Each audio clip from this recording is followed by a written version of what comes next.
another struggle review.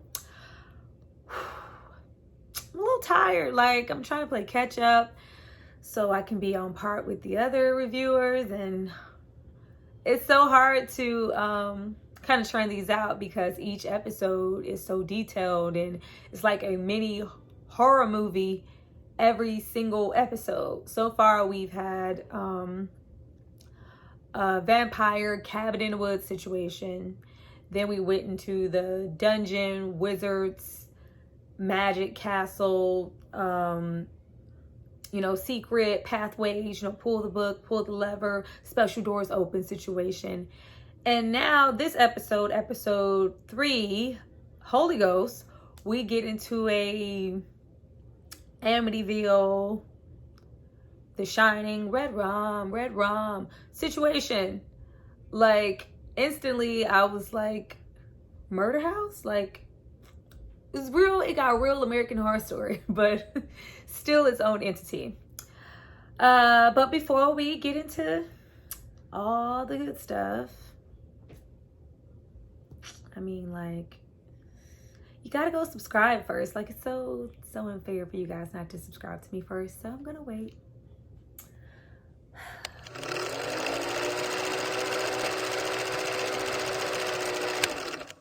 So now that we've gotten all of that out the way and you guys have subscribed to see more of me, let's get into it. This is LoveCraft Country, episode 3, Holy Ghost. Now, we start off with, I'm just going to say Letty because I keep trying to say Letitia and I'm gravitating towards Letty. Letty is in church, all white. We see her in church. We see her, she looks, a little saddened. So I'm assuming that we are at Uncle George's funeral. Before last episode, we left off really emotional with the death of Uncle George. So I'm assuming we're going to get right into that. Why am I assuming anything with the LoveCraft Country show? Who knows? But no, Letty is just sitting in, an everyday, I'm not going to say everyday church, everyday Black Baptist church situation. We see, a lot of shouting going on, people catching the Holy Ghost, people, running, and the choir's going, everybody's shouting and, receiving. And Letty is she's sitting. She's the only person from the looks of it not standing. She's sitting, and she has like this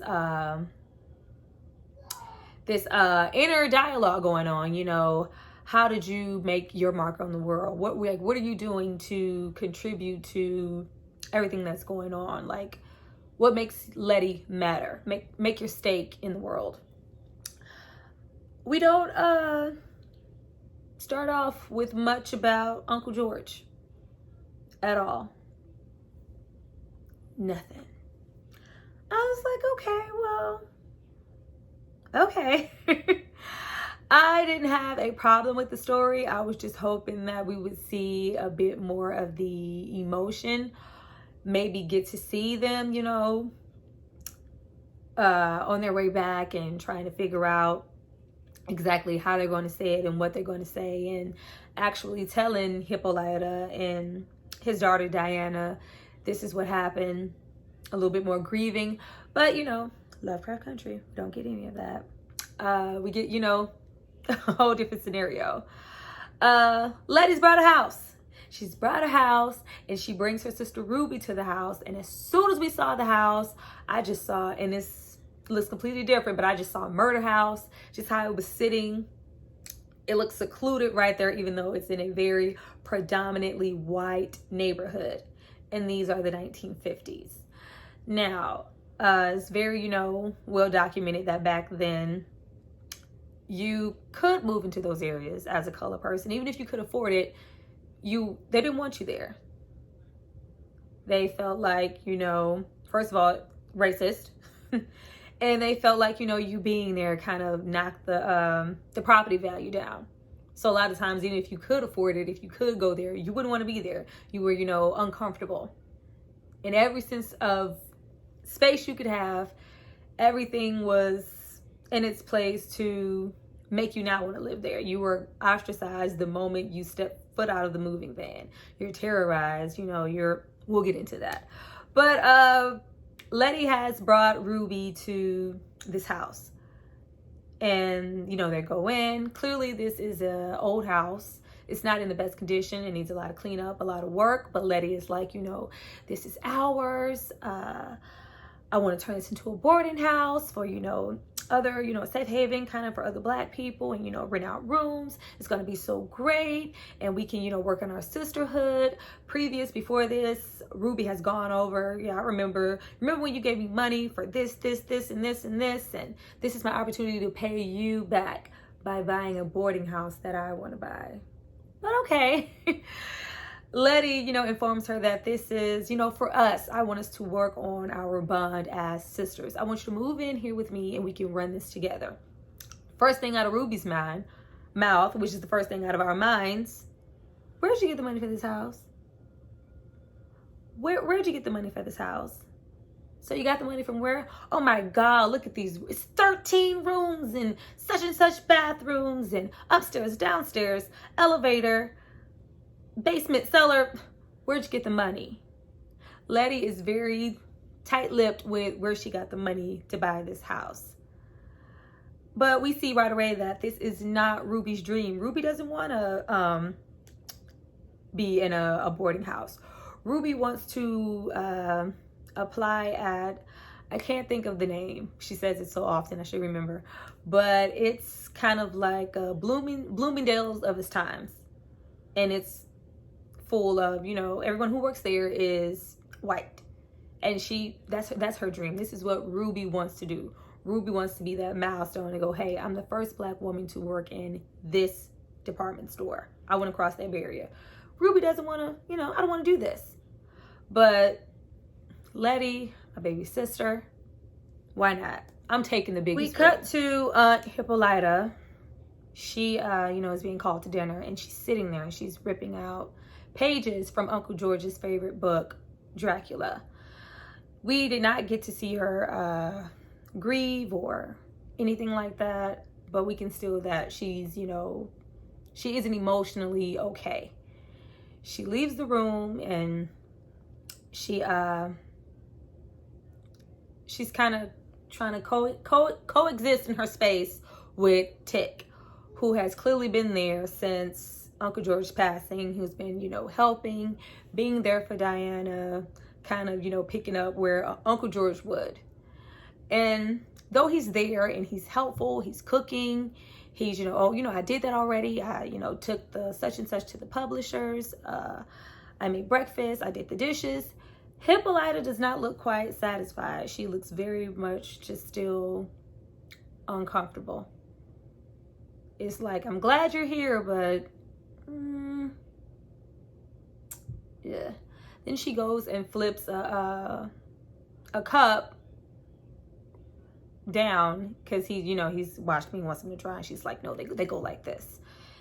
And he says, I'm not going to be able to do this outing with Diana, the daughter. I got some other things to do. And there's kind of a look of relief on Hippolyta's face. At this point, we don't know how long Tick has been there, but it doesn't seem to be a comfortable situation for Hippolyta. Tick leaves, and surprisingly, he's at Montrose place, his father. Now, from episode 1, I did not get to discuss all the records, all the vinyl. Montrose has a really nice record collection.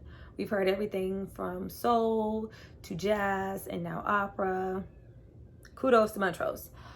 But, Tick goes in and Montrose is kind of mumbling in his sleep. And he's going over, he's dreaming about something that happened between him and George. Tick, wakes him up. Who? Wake me up, throw some water in my face. Rude. But he wakes him up. I remember that story. Uncle George told me, you guys were in trouble and some random man came and saved you guys with the bat. We'll get into that bat because the bat plays like a whole role in itself in this episode. But, you know, he lets him know that Hippolyta is okay, but I've kind of, you know, worn out my welcome. I was wondering if I could stay here. In so many words, not really so many, he agrees to let him stay there. But it's at this point that we are told that they lied about what happened to Uncle George. It has been told to Hippolyta that that horrible sheriff killed Uncle George, shot him in the stomach, and, you know, they murdered the sheriff, and that was it. They have not shared anything, any Dungeons and Dragons, Wizards, anything with Hippolyta. And it's not sitting right with Atticus. He's like, you know, I'm there. It doesn't feel right. I want to tell them. And Montrose is like, no. This is it. What exactly are you going to tell them? You're going to tell them, you know, it was a magic castle and no, nothing about Artem.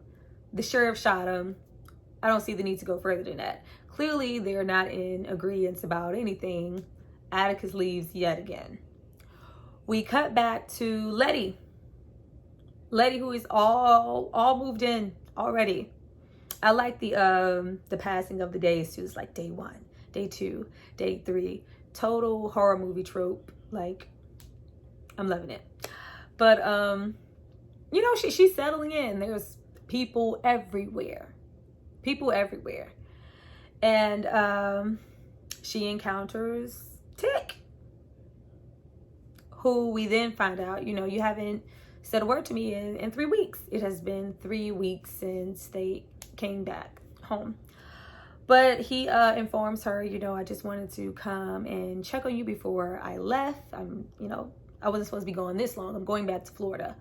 Of course, she doesn't want him to go, but he also says that he was told that she hit the lottery, the number.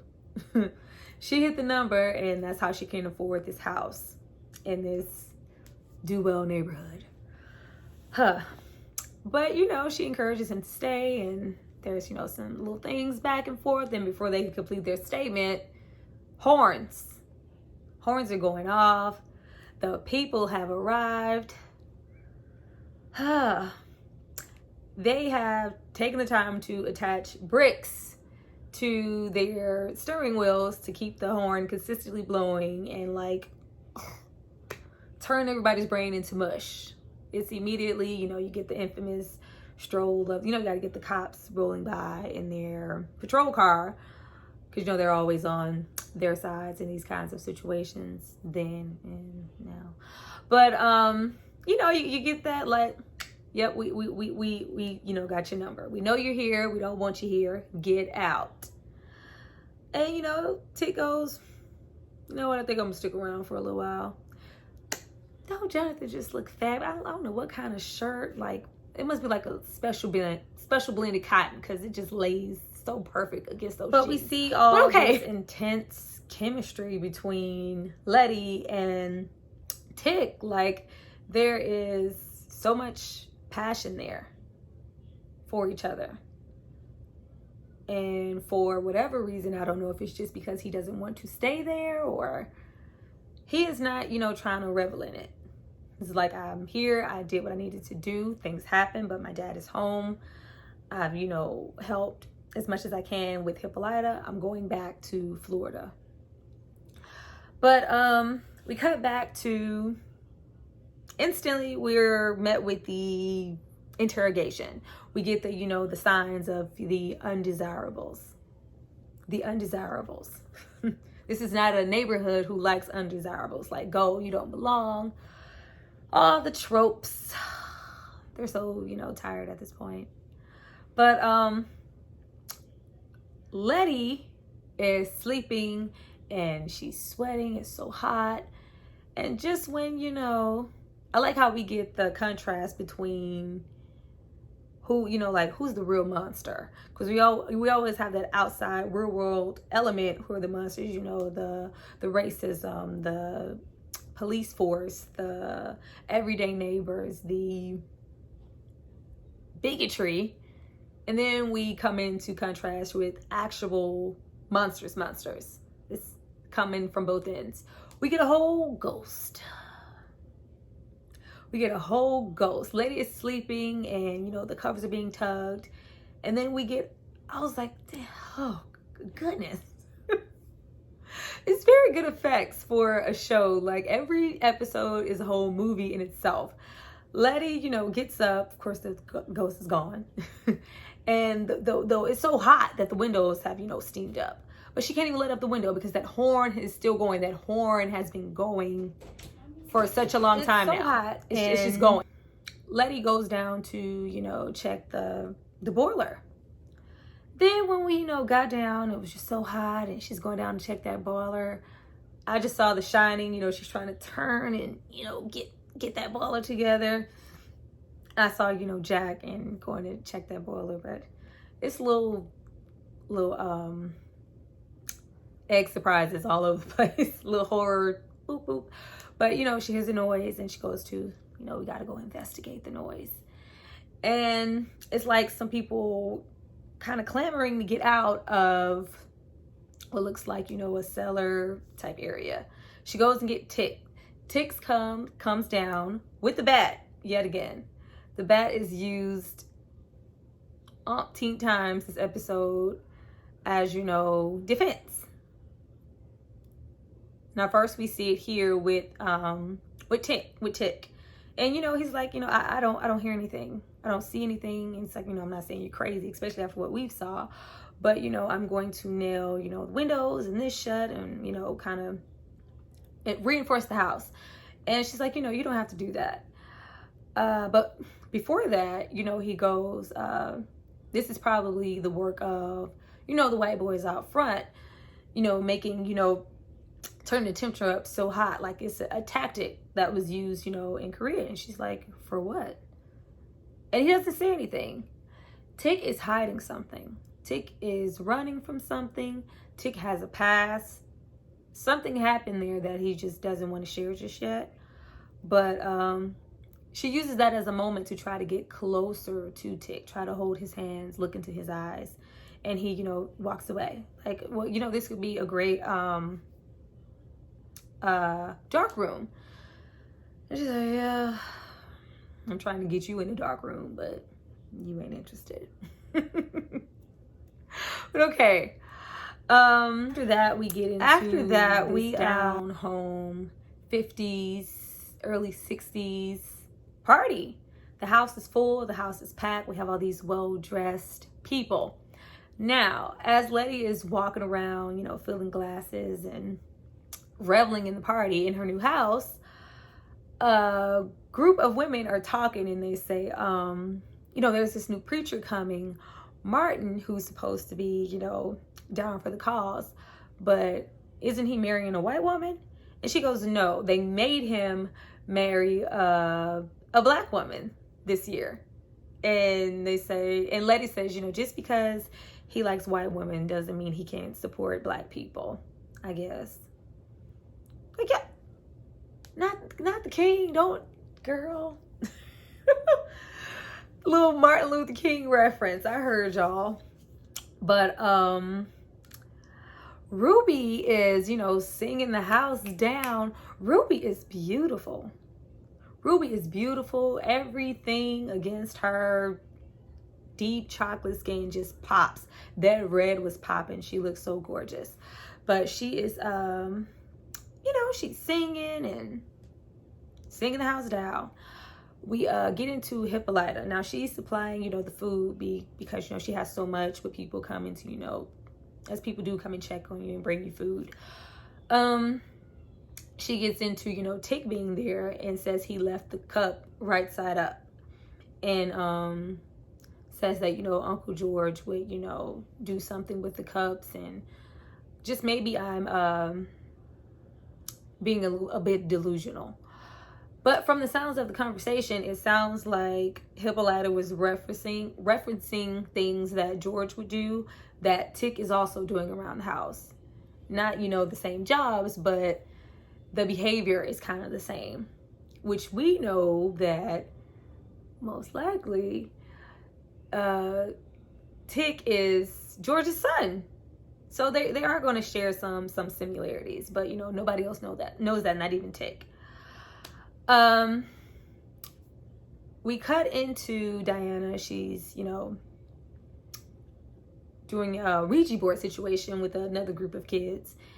And they go around from person to person. When they get to her, it spells out, George is dead, which upsets her. And she, storms off.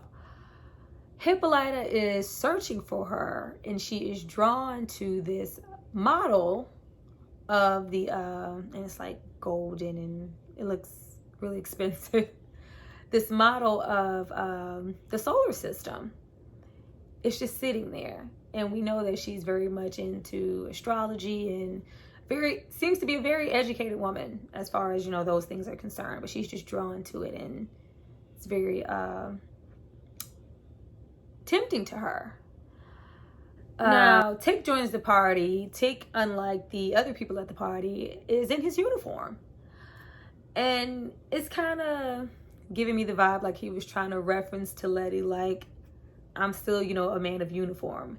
This moment here, this time here, this is temporary for me. I'm not staying here. I have, another life. This is me. You've been seeing, free Atticus Unchained running around here slaying stuff. This is me. I'm not staying here, Letty. But, as he's, walking around, and Tree walks up and informs him, me and Letty used to kick it. We used to, what did he say? Tussle. We used to tussle. Insinuating, I've had sex with her. If she's your woman, you should, let it be known. While this conversation is happening, Letty is, I don't know what that little skirt was, honey, but it was swaying hard. And it was, very suggestive dancing. And, Letty sees him, but, she's still keeping it going, swaying, boom, bow, bow. Leaves, goes to the, the bathroom. Things are getting intense.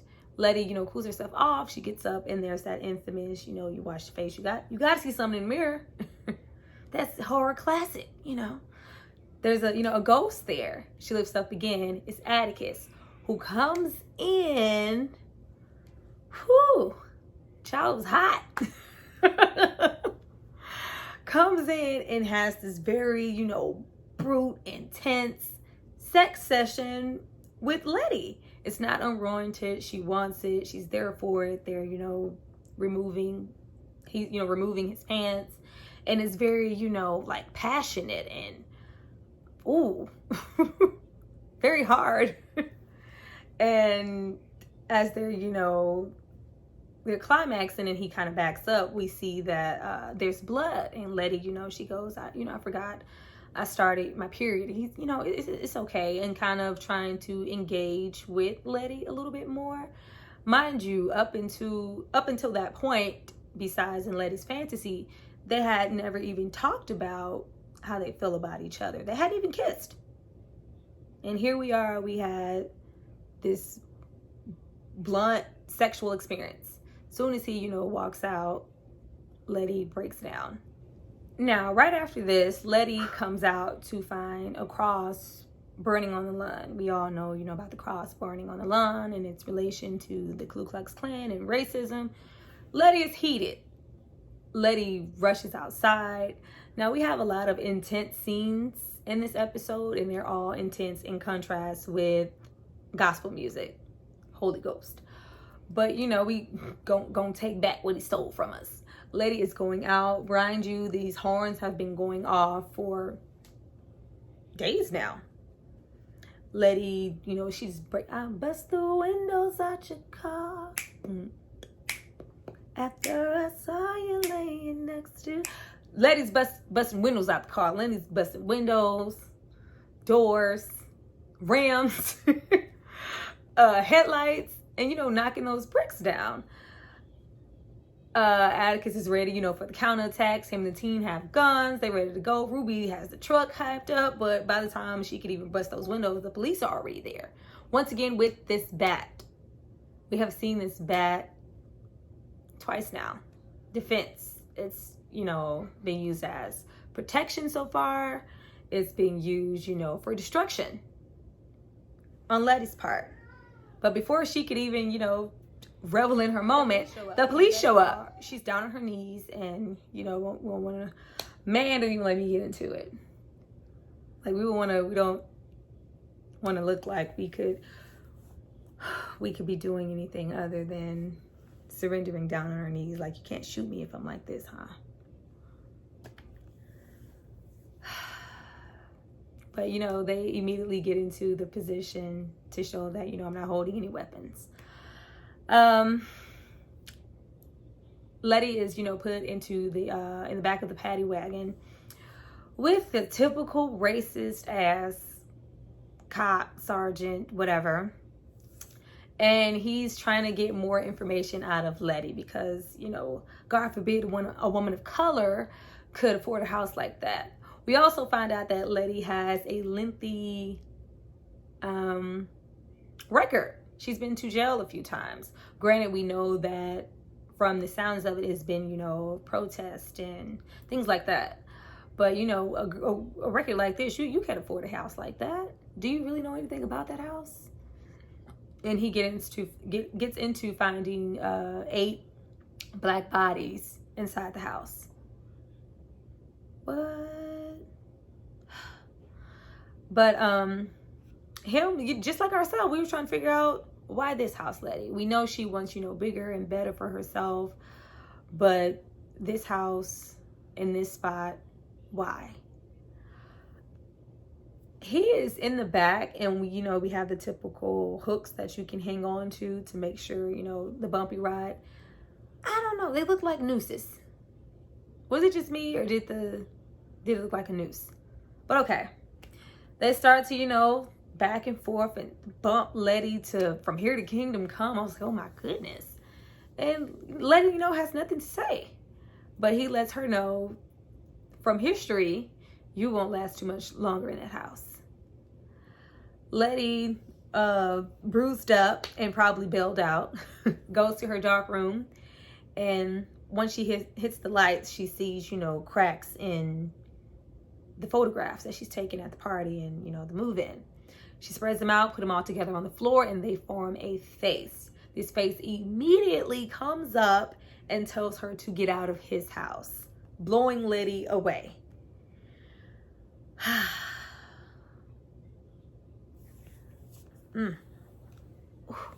Stretch my leg, y'all. Blowing Letty away. Letty immediately goes upstairs. She's looking at every picture she ever hung. While she's doing that, people are leaving. Guests are leaving. The idea for this boarding house was to bring people in to rent rooms out to, make money and also subsidize their living. Letty doesn't have a job. And from besides, the singing doo-wop shoo-pop, Ruby doesn't really have, her job of choice. So Ruby's like, what are we going to do? What are we going to do? Letty's like, don't worry about it. There's more where that came from. I have more money that mama left me. You got what? You got what?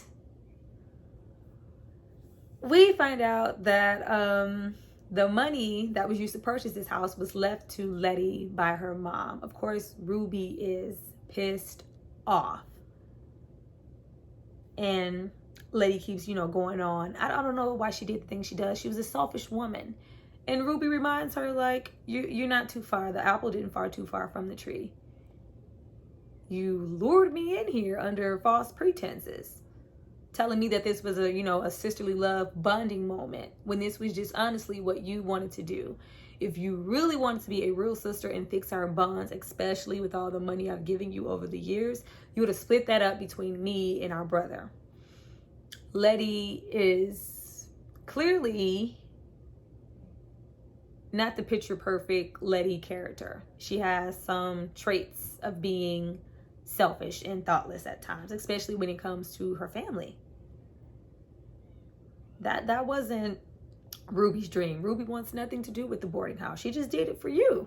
Ruby wants to work in a department store and cross that color barrier, be the first one to do that. We cut to Montrose, who's drinking on the street. Montrose is a drinker. Going to check on Hippolyta, helping her with the groceries, seeing if she's okay, seeing if she needs anything. And we also see that she's bought a new copy of Dracula, which lets me know that she has ripped out even more pages. Probably all of them at this point, that she had to go purchase a whole new copy. And that just goes to show how deep her grieving has gone, to sit and quietly rip out all those pages. It's like her coping mechanism right now. And she gets more into not feeling okay with the story that she's been told about George's death. But of course, we know what happened. Montrose knows what happened, but he has opted not to share that. And he's like, well, what do you want? It's like, I don't know. The truth? I want to know what happened to my husband, and I don't feel like you're giving that to me right now.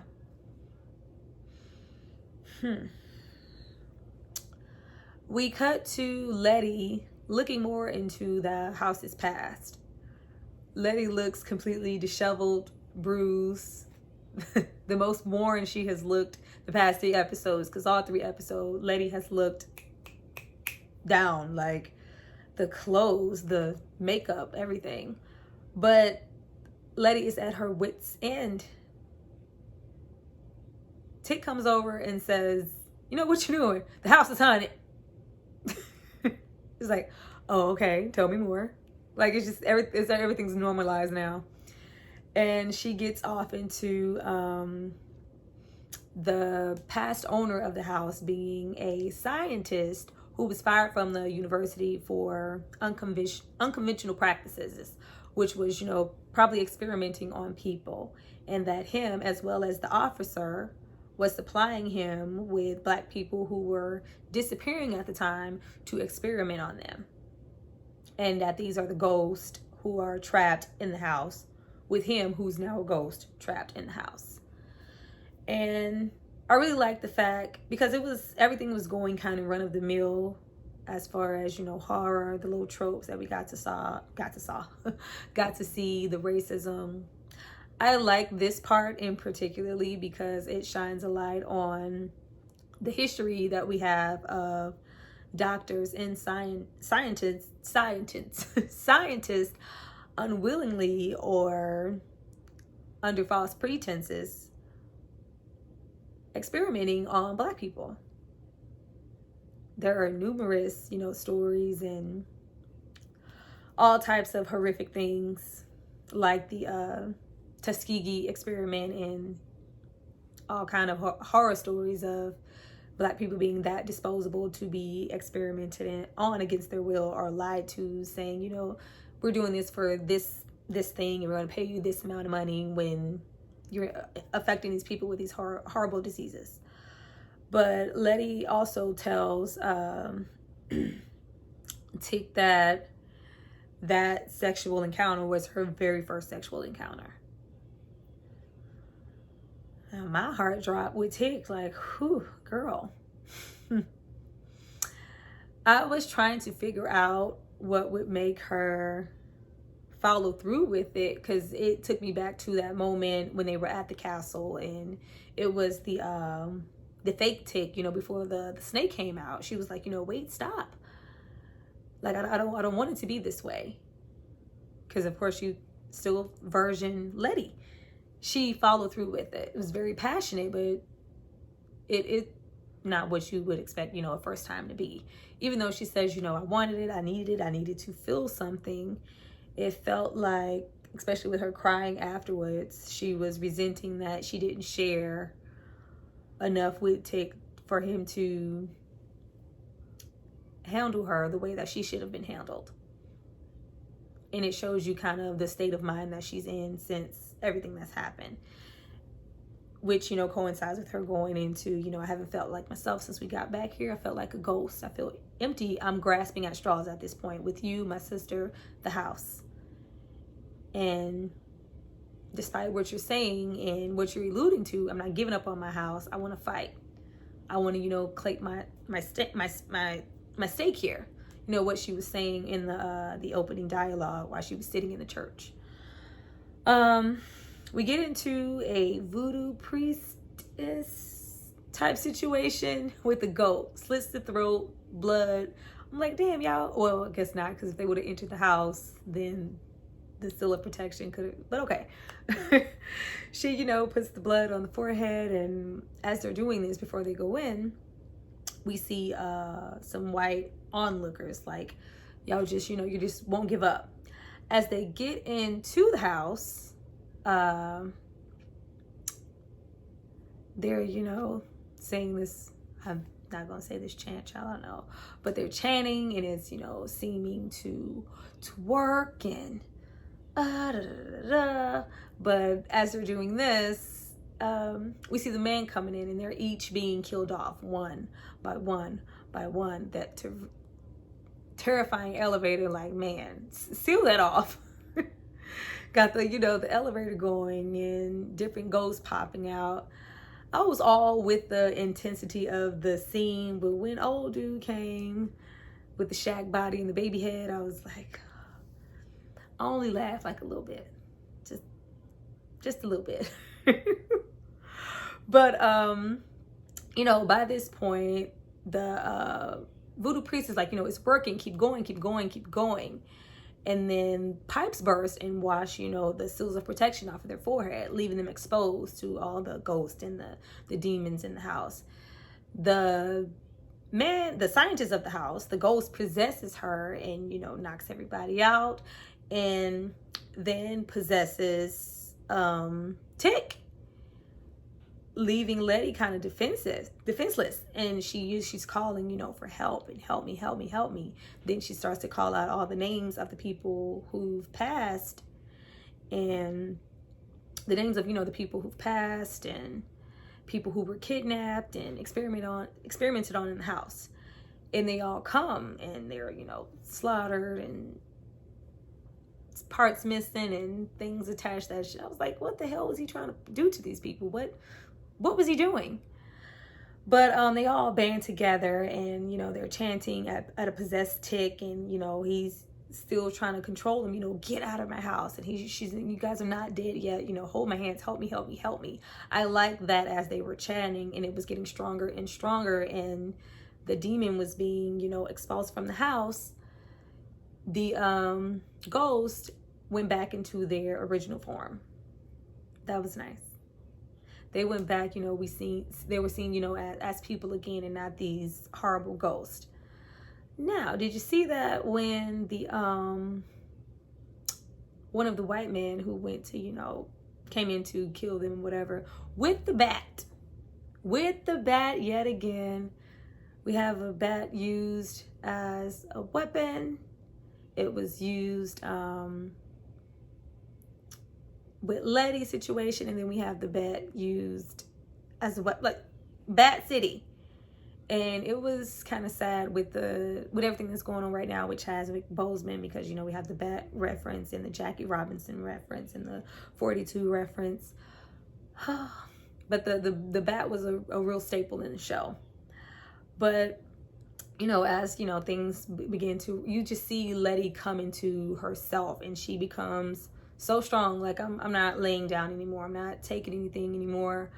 I'm not only not taking anything anymore, but that I'm going to try to grow myself. Like, it's time for me to grow up and stop running away. We see a pattern with her always coming and going and leaving and never really having any roots anywhere. But that's kind of seemed like that's coming to an end. We wake up to Letty being, interviewed, and everything's, where it should be. We have lots of guests back in the house. We get on the elevator, which looks oddly safe now. And Letty is asked about to the interviewer, do you know anything about, she did give a little props, to her sister. This couldn't have been done without my sister. Like, no, ma'am. I hope that's not it. I hope she makes a genuine effort to repair the bond with her sister. But she asked her if she knows anything about, the disappearance of her neighbors. And she's like, nope. Nah. But we go down, the elevator just goes all the way down. And we see not only the dead man, but more corpses, more dead bodies. Now, the policeman said we discovered 8 bodies in the house. So these people's remains have been discovered and, taken and dealt with and buried. So these are even more people buried, who knows where, underneath the house. Did you see like when they got all the way down and the lights were like clicking on and we went further and further down into the cave?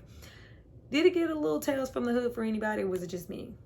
Because I just saw, the Tales from the Hood walking and down the hall and lighting those lights and go get to the shit. But, okay. So, we leave the house and we get into Tick. Tick, who's, casually in the neighborhood, and he sees Christina.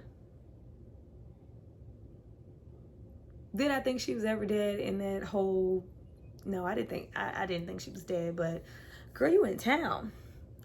Now, I did not get to share this in my last review of the show, but once I rewatched the episode so many times, episode 2, I saw that we never actually saw William and Christina in the same room at the same time. And it stuck with how jarring it was when he said, I'm a close friend, I'm a this, I'm a that. When I thought he was going to say that, they were brother and sister because they look so much alike. We have that same icy blonde hair, those piercing blue eyes, that really fair skin. They're not related. We don't see them in the same room at the same time. I'm feeling like Christina and William are the same person. And that she's using William where she can't be used because she can't be in certain circles as a woman. She can't even be in the club and have one of those rings, have a chapter, because she's a woman. They're the same person. I'm just waiting to see. It's something, because they're never together at the same time. And like I said in the last review, William, left that book there. And I think Christina William left that book there. Like, Christina has her own agenda. Even in, the ceremony, she put that ring on him, and that ring kind of helped in his ability to blow everything away and collapse everything. William is Christina. She is. He is. Whatever. But okay. Until I see both of them at the same time, same person. But okay, he sees Christina. Not William, Christina. And, he goes over, he's slowly talking to her and beginning to close those blinds and lets it be known, like, I'm here to kill you. I want you to stay away from my family. Can't pull the trigger, though. Can't kill Christina. Why, after everything, Atticus would think he could just go shoot Christina? Who knows? But Christina gets into this whole speech about all the pages being destroyed and any inklings to these pages being destroyed in the castle. And Titan, the Descent, he hid his pages away somewhere. And whoever found those pages would unlock so much power and, all this immortality and things you couldn't imagine known to men. But we have to find those pages first. And also says, you can't just go around shooting white women in the street. Very caring of her. And with me thinking that Christina is William, I'm feeling like she can shift into all kinds of things. Like, she's a white woman right now by choice. But I feel like she can be other things. Who knows? I don't know, like if you're a shapeshifter or I don't know, but something's going on. But she says, come find me when you want to know more about our family legacy. Because at the end of the day, they are related. That was a mouthful. But okay, that was episode 3, Holy Ghost. I hope you guys enjoyed it. I'm looking forward to watching and reviewing episode 4. They're good, but they're exhausting all at the same time because there is so much happening and so much you like, oh, I'm just missing some. If I blink, I'm gonna miss something. But I guess, that's what we want in the show. I hope you guys enjoyed it. If you haven't already, go subscribe, like, comment. I never seen so many people so scared to talk. See you guys for episode 4. Bye.